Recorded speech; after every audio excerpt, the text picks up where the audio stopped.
How to heal and grow in the new year without burning out. Every year begins with hope that this year will be different, hope that all lessons you learned last year will finally turn into change. But for many people, especially women, the new year does not feel light. It feels heavy. Heavy with expectations, heavy with unfinished healing, heavy with pressure to do better, heavy with the feeling that time is moving fast and you should be further along by now. If you ever enter a new year already feeling tired, already feeling like you're bracing yourself, this episode is for you. Because the reason so many people burn out every year is because they try to grow without healing. And growth without healing always turns into self-abandonment. Today, I'm going to show you how to heal so that this year you can grow in a way that respects your nervous system, your energy, your history, and your reality. Not by punishing, not by pushing harder, not by forcing consistency, but by building growth on top of safety. Stay with me. Most people approach the new year with the same formula. Set big goals, promise discipline, expect motivation, demand consistency, and when motivation fades, which it always does, they assume something is wrong with them. The problem is that most growth plans ignore the nervous system. Your brain is not a machine. Your brain is not a robot, and your emotions are not obstacles. When you have experienced stress, trauma, instability, burnout, or emotional overload, your system prioritizes safety over achievement. So when growth feels like pressure, your system resists. Not because you're lazy, not because you're broken, but because your body is trying to protect yourself. Let's clarify something important. Healing and growth are not the same thing. Healing is about safety, regulation, emotional processing, repairing trust with yourself, calming the nervous system. Growth is about expansion, goals, routines, skills, consistency, building something new. The mistake most people make is trying to grow while still bleeding. They try to build discipline while still being exhausted, set routines while being dysregulated, chase goals while emotionally flooded, become better while still being unsafe. That does not create growth. It creates burnout. Now, burnout is not weakness.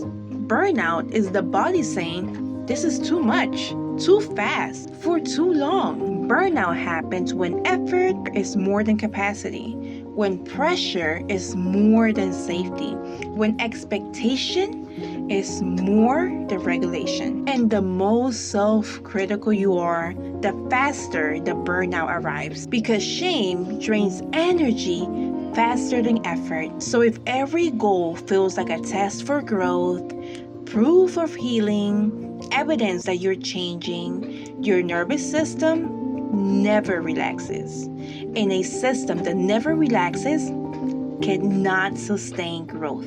Here's the order that creates burnout-free growth. Stabilize, heal, grow, then expand. Most people try to start with step 3, so they try to grow first. That's why they keep restarting every year. So let's break this down. Stage 1, stabilize. This means predictable routines, emotional safety, nervous system regulation, reduce chaos, and fewer emergencies.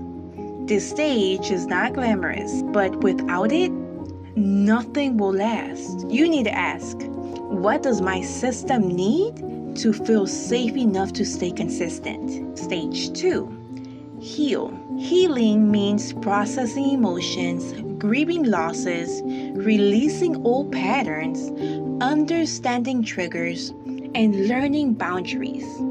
Healing removes internal resistance. When you heal, growth stops feeling like a fight. Stage 3, growth.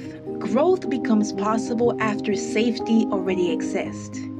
Now routines feel supportive instead of punishing. Now goals feel exciting instead of threatening. Growth at this stage is sustainable. And that's what we want. Stage 4, expand. Expansion is about stretching gently, increasing responsibility slowly, building momentum, raising standards without pressure. This is where people think growth starts, but it's actually where growth lands. When healing happens first, motivation gets stable, self-trust becomes stronger, resistance decreases, clarity increases, and energy returns. You don't need to force consistency anymore. Consistency becomes a byproduct of safety. And this is why some people seem naturally disciplined. They're just regulated, not superior. So, how do you actually do this? Here's how you apply healing first this year. Step 1. We need to lower the pressure. So stop trying to change your entire life at once. Step 2. Choose fewer goals. 1 to 2 goals per season is just enough. Step 3. Build regulation into every goal. Ask, does this help my nervous system or does it fight it? Step 4. Measure safety, not perfection. Progress is showing up without self-punishment. Step 5. Allow slow growth. Slow growth is stable growth.